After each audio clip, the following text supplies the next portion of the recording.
Hello, Hare Krishna, and welcome everyone. I am Namita Purohit. I'm a leadership and life coach.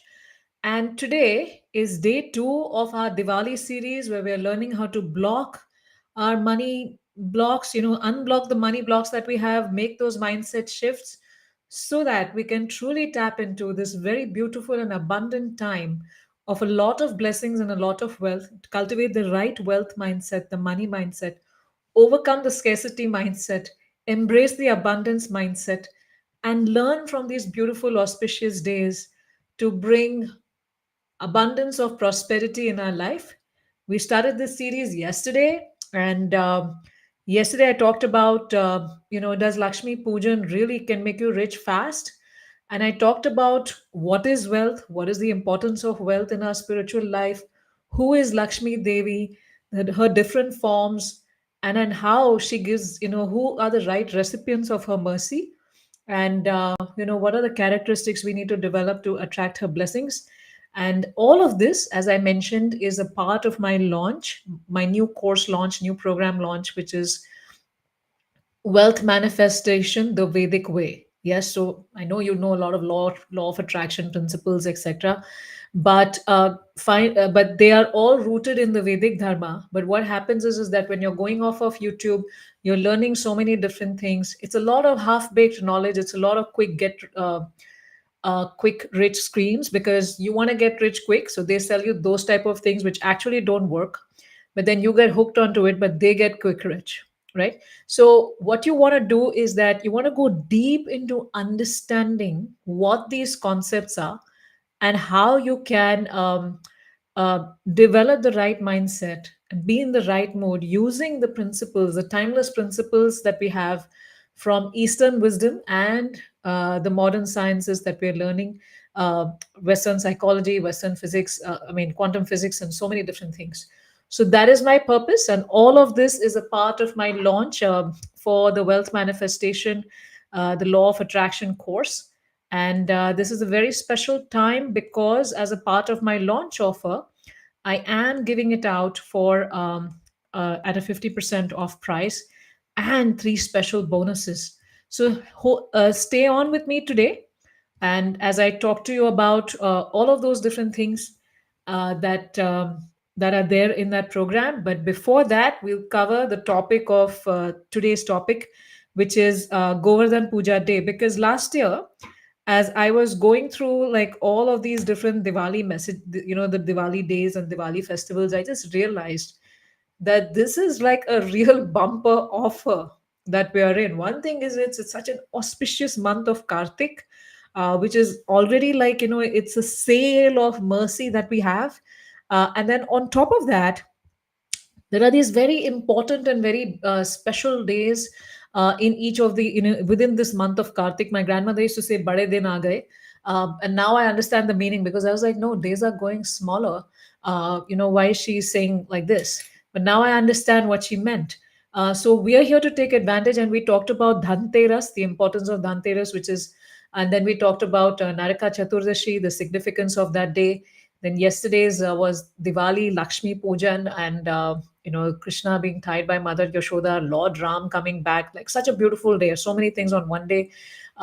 Today is Govardhan Pooja, and then tomorrow, I think tomorrow is the Bhai Dooj. The Bali Pratipada is like, I think it starts kind of, the Tithi starts half today and half tomorrow, depending on which part of the world and what calendar you're following.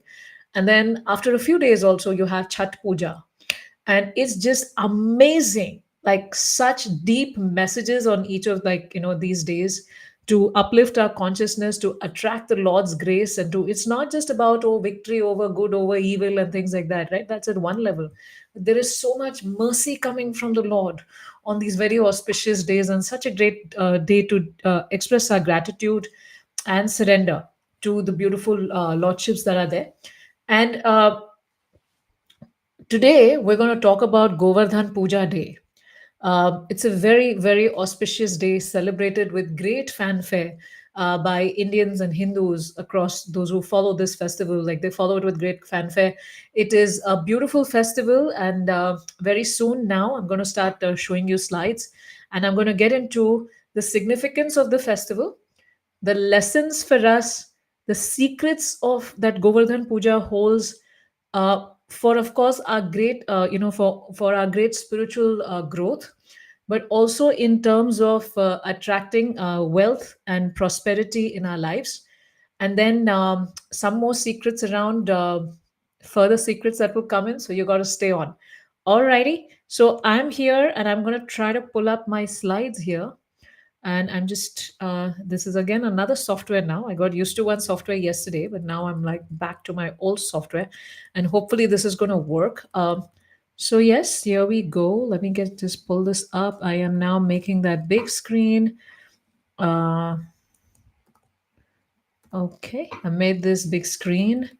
And now I am trying to get the slides. Beware with me. Until then, until I try to get the slides up, I'd love to know where are you listening in from, and who are you? Um, like, well, your name, where are you listening in from, and what points would you like me to cover today as a part of my presentation? So here I go. Getting close, getting close. Going one, going two, and here we are. Yes, so secrets from Govardhan Puja to attract abundance and prosperity in our lives. This is a beautiful picture, a poster that, from the ISKCON BBT, where it's very beautifully showing how Krishna is lifting the Govardhan hill. And let's get into a little bit of the story behind that. So there was Krishna, cowherd boy. The Lord descends as a cowherd boy in Vrindavan, and with the Brajvasis, which is a completely agrarian economy. They're dependent on agriculture and dependent upon the cows, the milk of the cows. To the cows are considered as the wealth, and they're dependent on that for their sustenance. And it's a very, very rich economy. Nanda Maharaj, who's like the leader of the place, has 900,000 cows. And it is said that Vrindavan, the land is so fertile because the cows are so happy that wherever they're walking, they're constantly, there are drops of milk flowing in Vrindavan all across the land, and the cows are happy, the women and children are happy. It's a beautiful place. Everyone's very happy, and a lot of abundance and a lot of prosperity coming through that. Now, it so happens that every year, which happens in an agrarian economy, they are dependent on the rains also for their sustenance. And every year, they offer some offerings to the rain god, Indra, for thanking him for, everything that he has been giving, timely rains that are happening, because of which they're able to grow their food well, they're able to get the feed for the cows, and so many different things. And Indra is the lord of all the devatas. So there is this, so they're doing that festival, but Krishna, who's the son of Nanda Maharaj and who's very dear to everyone in Vrindavan, he tells his father that no, we're getting everything from Govardhan Hill. Because of Govardhan Hill, we're getting, the rains properly, our cows are getting the grasses and everything. So this time we should not do it for Indra. We should, make all those beautiful food offerings that we make, and we should all offer it to Govardhan Hill, right? So that's what they do. Then they have some discussion, and then they finally agree that okay, let's follow what Krishna is telling, because Krishna is able to give philosophical um, counter arguments for whatever they're saying, because he's the Lord himself. So then they do that, and then they make these mountains and mountains of a variety of different foodstuffs, and they do it to offer it to Govardhan, and they're bringing it in cartloads. And as you can see, you have these different cartloads walking in, people are coming in, and you can see all these mountains of food that are being offered to the hill. And then Krishna himself, because he's the Lord himself, he enters the hill, as like the hill is like a personification of, it's Krishna in the form of a mountain, if that is the way to speak, right? Giriraj. And then he accepts all the offerings, and then all the offerings are over, and then they're like, oh, I want more. He says, Aniyor, Aniyor. That's what they hear the mountain say. And then they again cook so many different offerings, and they again offer, and again, he says Aniyor, and that goes on. So everyone's very happy, everyone's very blissful, except for one person. And that one person is Indra. Now Indra, who's in charge of all the clouds and the rain and everything, he gets very, very massively angry. He feels bad. He feels angry. He feels disrespected that I'm the one who's sending the rains and how dare they disrespect me. And the reason Krishna does all that is because Krishna is the Lord of the Lords. So if Indra is the Lord of the demigods, Krishna is supreme even to him. Krishna is the one who has empowered Indra with all of those powers. But Indra, with great power comes great responsibility, but with great power comes great corruption also. And the greatness of people can be estimated by how they react to power. And Indra does not seem to be like doing a great job with that. And he gets very egoistic, and he starts like, I'm going to teach these people a lesson. How dare they ignore me? How dare they do this to me? But the point is, he himself is ignoring his own source of his power, the Lord Krishna himself. And so what he does is he sends these huge, he commands and calls these huge clouds and tells them, the Samvartaka clouds, which are usually called when there is a dissolution of the entire universe, right? And he calls these huge big clouds and says that rain, this whole Vrindavan village out. I want nothing to be left. I want to teach these villagers a lesson. How dare they disrespect me? And just rain the whole place out. And after the Govardhan Puja festival is over, and it starts raining so massively, so massively, so massively that the Brajavasis don't know what to do. And then they go to Krishna. And then they ask Krishna, Krishna, you told us to do this, and now, Indra's unhappy, and look, now he's sending all of this rain. What do we do? And Krishna is very upset because he's seeing the cows. Krishna loves the cows. He cannot tolerate the cows being hurt in any way. He sees the cows are scared. The calves are being separated from the mothers because of the storm. The villagers, the children, the animals, the women, everything is getting, like they're getting so distressed and so scared for their life. And the worst, and what Krishna cannot tolerate his devotees in distress. And he says that I have promised my devotees that I will always protect them, and I am going to protect them. So what he does is he calls everyone and he lifts the Govardhan hill. He's a 7-year-old boy, but he goes there, and with his small little pinky of his left hand, he lifts the Govardhan hill, and he welcomes everyone, the entire village of Vrindavan, all the villagers, the Brajabasis, to come under the shelter. And for 7 days and 7 nights, Indra is trying to rain Vrindavan out. He's trying to destroy, and he's like, ha ha ha. What can this mountain cannot withstand? My clouds, and it's all going to get destroyed. But he tries to rain it out, but nothing happens. And the devotees are under, and the cows, the animals, everyone's under. The children, the women, everyone's under a very good bliss. And they're all, as you can see, some of the men feel that, oh, it's too heavy, and Krishna get tired. So what they do is they put up, their cowherd boys have sticks, and they put up those sticks like that, and as if like, yeah, we're all in this together, Krishna, we're supporting you. You're not lifting it alone. You're just a 7-year-old boy, but we're taking care of you. So, and Krishna allows them to think like that. Yes. And then gradually, Indra realizes who he is dealing with. He understands that the 7-year-old boy is actually is the Lord himself, and the one who has empowered him with all these powers. And he gets humbled, and then he comes, as you can see. He stops those clouds. The rain stops. Everyone leaves the hill. Under the hill, everyone is able to go back to the bright sunny day. Krishna places the Govardhan hill down, and then he goes to the forest. And then Indra comes there and seeks forgiveness from the Lord through the Surabhi cow. He doesn't know, he doesn't have a face to approach the Lord directly, and so he takes help from the Surabhi cow to speak on his behalf, so that the Lord will forgive him.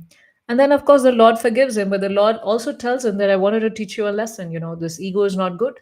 You need to learn this lesson that you're an instrument of service, and you're not here to destroy people, and you're not here to just enjoy things in your ego. Your job is to be in the mood of a servant towards everyone, right? Great lesson in servant leadership.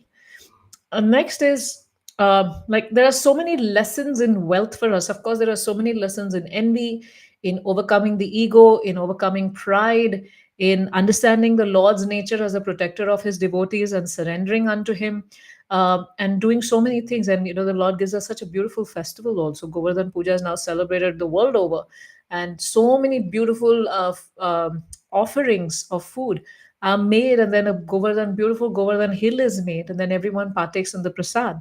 right? It's like such a beautiful festival Krishna left us with. And there are so many more lessons in wealth for us. And if you're trying to do your wealth manifestation properly, um, a lot of times you have to recognize, what is not taught in. See, they've all these sciences like that, that people are talking about, law of attraction, everything that's all covered in the Hindu Indian scriptures, and they've taken it and they've packaged it in a way in which that they can sell. But then, because they're not giving you the proper knowledge, they're not even, and it's not just about the knowledge, it's also about giving you a proper culture to follow. And when you don't have that proper culture to follow with the knowledge, no matter how much visualization and manifestation you do, it's not going to happen, right? It's like saying that I'm going to, like I'm going to learn how to wash my clothes really well, and I'm going to get the best detergent, and I'm going to do this and I'm going to do that. And you can do all of that, but you, you didn't learn how to keep your clothes clean. Right? And you keep like, and you think like, oh, I can do all the dirty stuff in the world, and I can live in no matter what, I can live in garbage, I can do all kind of nonsense, and and make myself so dirty, but I know a cleaning process and my things will be clean. No, it's not going to work like that. You need to learn the art of also living in a clean way so that you can have clean clothes. It's not just about the power of the washing machine and the detergent. So what they're giving you is like washing machine and detergent without giving you the culture of how to live properly in a way in which that you can attract grace. It's not just about visualization, it's not just about thinking, it's also about living properly to attract grace. And there are many lessons in wealth for us in this pastime. One of them is recognizing the source. What Indra's mistake was that he was like, oh, I'm providing, all this rain to the Brajavasis. Why aren't they recognizing me as a source? But he himself had forgotten who his source was, the Lord himself, the source of his energy, the source of his power, right? So, and then when he lost that, you see how he lost his opulence and how he lost his respect. Uh, he lost his wealth in a way. He lost the offerings that would have come from the Brajavasis to him, right? That's one. So that's it's always remembering your source and being in great gratitude to the divine personality, the Lord and Krishna and Radharani, who are giving us all of these beautiful things, right? And then also about gratitude. There is so much the whole festival is actually an expression of gratitude. The whole beautiful festival about making all these beautiful, wonderful pastimes, offering it to the hill, doing such, with such devotion, is about gratitude, expressing gratitude to Govardhan Giri Raj, Govardhan Hill, the Govardhan Mountain, for serving and giving us so much, right? And that's where a lot of abundance comes in, with the mindset of gratitude. And also mindset, right? Indra's mindset is of scarcity, is of lack, is of ego, is of fear. And look how, because of that mindset, his actions are not in line with abundance. And because of that mindset and not being in line with abundance, he's not able to attract the wealth that he could have got. And he tried, right? He tried with sending the rain clouds, he tried with this, he tried with that. And you may be like, yeah, yeah, manifest, manifest, and I'm like visualizing and everything, and like, why is it still not happening, right? That's like, Indra throwing the clouds and hoping that he'll get the worship again, but it doesn't happen like that. Mindset shifts need to happen inside. Law of attraction doesn't work, wealth manifestation doesn't work if you still have the wrong mindset. So what mindset shifts are you going to make, right? So how are you going to work on yourself, work on your culture, work on connecting with the divine and the rules of material nature and the rules of divine in order to attract wealth in your life? These are some lessons for you. Some secrets, like this major secret that Govardhan Puja gives us about attracting abundance and manifesting in our lives, right? And we know all of this. We're like, yeah, Namita, I know about gratitude. I know about I know about gratitude. I know about manifestation. I know about visualization. I know all of that, but you know what? You're still struggling. You're still struggling to take action. You're still struggling to make things happen properly. You're still struggling to follow things properly, and you're still struggling because you get distracted. There are so many bombardments. Like right now, you're watching this on YouTube, and as you're watching this on YouTube, or you're watching this on Facebook, I don't know where you're watching. Let me know in the chat where you're watching from. It'll be nice to connect with all of you. right? So when you're watching, like you're watching this, you're learning all of this, but then there'll be another pop up, there'll be some notification somewhere, and then you'll be distracted from what you're watching, and then you'll forget all about it, right? That's what happens. And that's exactly what happens to all of us, not just you. Now when you move forward, and I know it can be hard, right? And you'll be like, no, I actually, I've written down everything, I'm trying to journal, I'm trying to, do the manifestation really well, etc. But then, we make mistakes on our own. Yes, sometimes we think we've understood something, but then we still make mistakes on our own. Yes. And now my personal experience of doing something myself versus getting a coach, right? And I'll give you some examples of this, right? So when I moved to the US in 2005, um, ATM machines were like doing really well in India, right? Like they were brand new, not just brand new, they were there for some time, but there were like so many features in the machine, right? I could figure out where the nearest bank was, the petrol pump was. I could, figure out the phone numbers of, the nearest branch, and so many different things like that, right? From online, I could figure out where the nearest ATM, etc. is. And then I moved to the US, and I'm like, I went to the ATM here to withdraw some cash, and I thought, wow, I feel like I'm in some really, you know, not so advanced country. This ATM machine is like, maybe like, from the olden ages. Nothing works properly here. I mean, it works. It works. The ATM machine works, but it's not so advanced with all the features that I'm used to in India. And then what I understood is that, of course, the US, the Western country was a pioneer in, making ATM machines, etc. In India, they came much later, but because it came much later in India, India already learned from the learning curve and created something even better. Yes, it didn't have to reinvent the wheel in terms of ATM machines. Now, of course, with UPI payments, etc., we are like pioneering it and doing something fantastic in India. But with ATM machines, that's what it was. India got an accelerated growth curve to that because it didn't have to go through the entire learning curve itself. It was able to learn from the learning curve of all the countries who had already implemented something like this. Yes. Similarly, for myself, right? Like in my life, I work with with various experts, right? I work with a business mentor last 4 years now. Every Tuesday, I have a meeting with her. Yes, because I feel that she doesn't know. It's not like she's been in the digital marketing or the online marketing business at all, but she knows core principles of business, and she can help me. Right? I would have to either figure out the whole wheel and reinvent the whole wheel myself, but I'd rather be in touch with her and learn from her. Then there's another membership I'm on, which is a business growth membership, where I get access to at least 12 coaches on different aspects of business every single week. And I pay top dollar for that because they know their stuff, they're experts. And I want to optimize on time right now because I want to speed up things. I have been doing a lot of things myself for a very long time, but it takes time.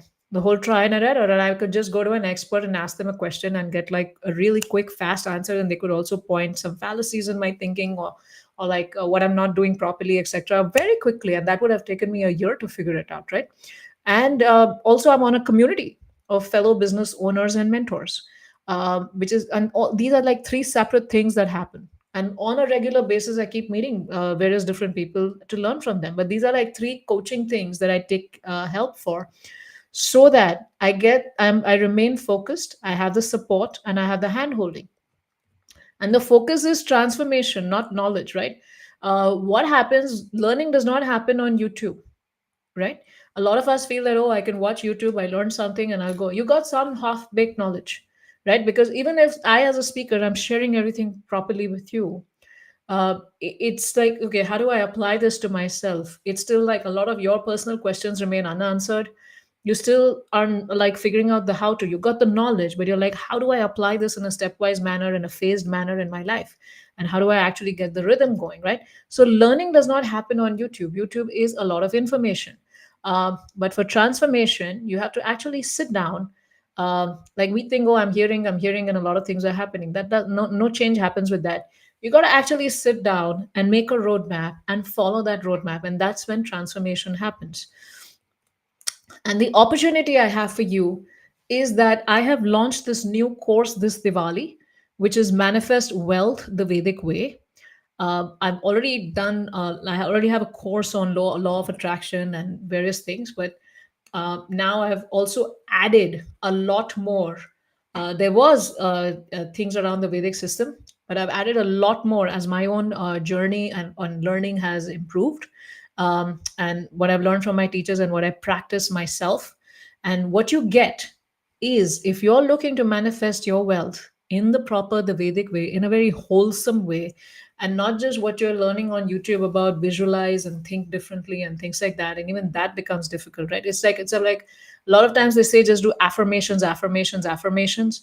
And those affirmations don't work fast because your mindset hasn't shifted. Yes, affirmations can shift your mindset a little bit, but you actually got to sit down with yourself and work on those mindsets. You got to sit down, and it's not just about mindset. And the washing machine example I gave you, right? It's also about culture. It's about what activities are you doing during the day? How are you behaving? What are you doing? What is your lifestyle? What kind of people are you hanging around with? Like, what are you doing throughout the day, right? And there is so much around culture in the Vedic culture that helps you in manifesting wealth. So you get a stepwise roadmap to do follow these things. You get 8 weeks of access to the program and a community where you can post your questions and get answers from me and other community members. You get one group coaching call as a part of this program, and you get within the course you have access to audio, video, and text lessons and downloadable exercises. And it helps you unlock your path to prosperity with manifestation techniques aligned with the Vedic system, all of it at a 50% promotional price. I mean, the price itself of the course is a promotional price. And on top of that, I'm giving you a 50% off price till November 4th, 11:59 p.m. And there are various bonuses with that too. And for those of you who are following, I'll also go through the page. There are various bonuses that you get when you sign up before November 4th, 11:59 p.m., which is a wealth visualization guided meditation, which is properly, like, how do you do a proper visualization of what you want to achieve within the Vedic system with proper mindset and things like that. Also, what is the right way to approach Lakshmi Devi and seek her blessings, a guided meditation on that, and one group coaching call to support your journey. Now, what's included in the courses is the principles of wealth generation. Yes. What are the basic principles of wealth generation so that when you follow them properly, things will happen for you? Then what is the right way to please Lakshmi Devi, right? uh, is it just I do like some puja every day and it's done, or like do I need to make mindset shifts, or do I need to change my house, stuff in my house around? Like, what is the right way to please her? She's very clearly given all of that to us in the scriptures, and that's there in the course. And then there is about how to set up your home so that the home energy is ready to accept the prosperity that's coming in. Discussion on karma, because you would be like, you're teaching me manifestation, but what about karma? What about my own karma? Yes, we have that covered too. Then the law of attraction principles and how to align those principles and follow those principles with all of these things that we've talked about. Working on your limiting beliefs and working on your emotions also. So you have a lot of limiting beliefs. You may have a thermostat which, like, you get uncomfortable if there is more wealth than what you think you deserve or what you need. You start getting uncomfortable after that and you start sabotaging yourself. So how do you stop that from happening and overcome your limiting beliefs about money? There may be a lot of negative beliefs. Oh, I don't deserve to be rich. Oh, I don't, money is bad. Money is the root. Like, if somebody's had seen a lot of family feuds around money, then you may think that, oh, money is the source of all evil and I don't want any money in my life. Or if some ancestor had a lot of trauma around wealth, and that's like, still getting passed down in you, and like you still carry that mindset, right? So overcoming a lot of these limiting beliefs, emotions, working on your emotions, because your emotional state is very important in, to attract the right uh, wealth, abundance, and prosperity. Financial planning is also needed. You can't just keep doing a guided visualization or like, affirmation and hoping things will be work out fine. It needs to be backed with action too. So, right financial planning, guided visualizations, of course, in the right way, and spirituality, of course. How do you do all of this within the framework of your values, your ethics, and your spirituality, right? And there's a special launch offer, 50% off with the coupon code Diwali. The promotional price, of course, the value of the course is a lot more, but because I'm doing it a promotion round, the promotional price is at 149, and with the coupon code you get it at like around $74.50, and for Indian rupees it's 14,900, and with the promotional code Diwali, you get it for 7,450, and this promotional code is valid only till November 4th, as you can see here, 11:59 p.m. PST. And now imagine, what would your life be like even if one of these tips here, you learned how to practice it properly, and this one of these tips you did, and it got massive change in your own earning capabilities and your retention capabilities of money and so many different things. Yes. So overcoming those limiting beliefs, one limiting belief you overcame, and how that could transform your life and opens up a whole new income stream for you. Yes.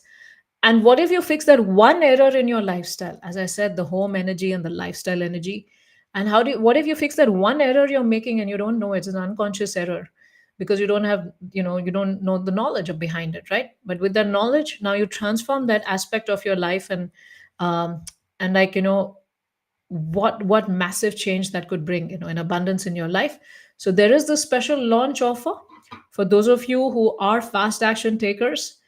This is what we have for you. And for those of you who don't take action by November 4th, 11:59 p.m. PDT, and you come back to me that can I extend the time, for those who know me know that I don't give extensions to these things. Yes. So what I'd like to do now is also take you over to the link. So some of you have the link here, and you have the link here, which is you can see the link to the course. I've already shared it here with you, and you can get it now. And wherever you're watching on Facebook or YouTube, and you can get the link to the course now. And the next thing that I'm going to do now is I'm also going to share screen, which is I'm going to shift screen to where this link is so that you understand how that page is structured and you're able to get the program for yourself. Yes. So here you go. This is where the link takes you, and takes you here, and you go from break free from financial limitations. And these are what you get. These are some of the challenges you have been facing so far in your wealth manifestation journey. And here's what you will get when you enroll in the program: a roadmap with courses and modules, easy to follow audio, video, and text lessons, along with downloadable resources, a guided meditation. In addition, you also get access to guided meditation to manifest, and community. I said you get these different modules, which is, do you have the right mindset and values? Do you have the right home environment? So everything around you and your wealth and the basics of that you get here. And then the law of attraction, wealth manifestation principles. What are the right, what are the principles out there, and how do you do them the right way? And then there are these limited time bonuses, which are worth a lot more. That one group coaching session with me worth 2 hours, which you get as a part of getting on this program. And then you get the wealth manifestation guided meditation worth $99, prayers to Lakshmi Devi guided meditation worth $99. And this course will help you manifest wealth the Vedic way, within the framework of your spiritual values. And here are the pricing. Sorry, I think we had a little bit of an edit here.